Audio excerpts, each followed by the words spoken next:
নমস্কার বন্ধুরা, আমি মধুমিতা। আজকে আপনাদের সঙ্গে আরেকটি রেসিপি নিয়ে চলে আসছি। সেটা হচ্ছে আলু দিয়ে আর মাছের ডিম দিয়ে আমি একটা ঘন্ট করে দেখাবো। আপনারা দেখতে থাকুন আমি ঘন্টটা কী করে করি। বন্ধুরা, প্রথমে আমি তেল দিয়ে নিলাম। বন্ধুরা, তেল গরম হয়ে গেছে। এখন আমি ছোটো টুকরো করে কেটে নিয়েছি। এই আলুগুলোকে আমি এখন ভেজে নেব।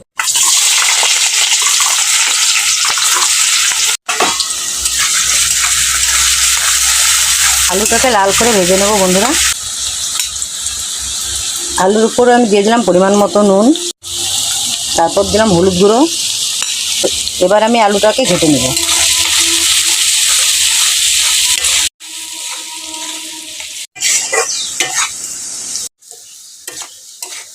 বন্ধুরা, আলুগুলোকে আমি ভেজে নিয়েছি। এবার আমি উঠিয়ে নিলাম। আলুগুলোকে আমি ভেজে নিয়েছি, প্রায় সিদ্ধ হয়ে গেছে। দিয়ে দিলাম দুটো তেজপাতা, তারপর দিলাম হচ্ছে গোটা জিরে।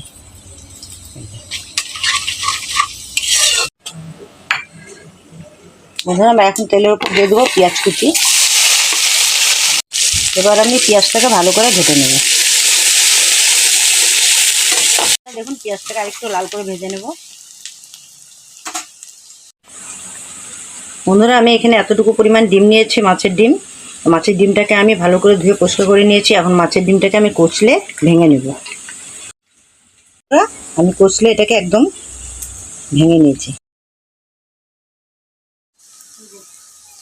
লাল করে। এবার আমি দিয়ে দিলাম মাছের ডিমটাকে।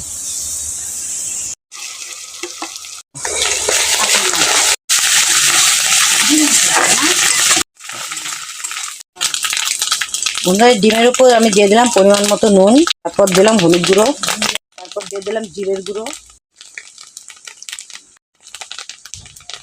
পেঁয়াজ, রসুন, আদা, কাঁচা লঙ্কা পেস্ট করে নিয়েছি। এই পেস্টটাকে আমি এখানে দিয়ে দিলাম। কেটে নেব।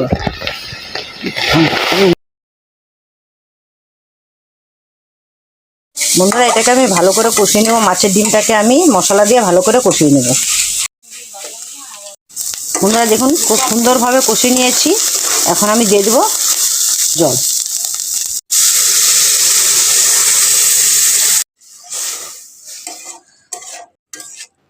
বন্ধুরা, মাছের ডিমের জাল উঠে গেছে। এখন এর উপর আমি দিয়ে দিলাম সামান্য পরিমাণ গরম মশলা।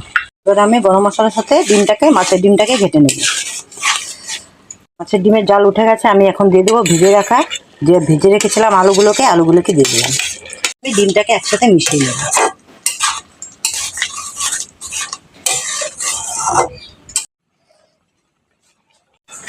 বন্ধুরা, দেখুন ভালোভাবে জাল হয়ে গেছে। আর কিছুক্ষণ 5 মিনিট একটু জাল করে নেব।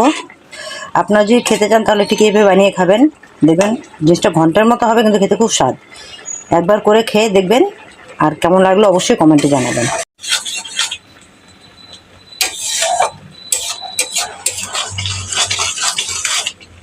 মাছের ডিমের ঘন্ট আমার হয়ে গেছে। আর নামানোর আগে আমি দিয়ে দিলাম সামান্য পরিমাণ চিনি। এখন আমি ঘেটে নেব। দেখুন বন্ধুরা, খুব সুন্দরভাবে হয়ে গেছে। একটু কষা কষায় থাকবে। এটা ঝোল ঝোল হলে খেতে ভালো লাগবে না। এটাকে বলা হয় মাছের ডিমের ঘন্ট, আলু দিয়ে ঘন্ট। বন্ধুরা, দেখুন হয়ে গেছে। এই যে এখন আমি নামিয়ে নেব। বন্ধুরা, মাছের ডিম দিয়ে আলু দিয়ে যে ঘন্টটা করলাম, আপনাদের কেমন লাগলো অবশ্যই কমেন্ট করে জানাবেন।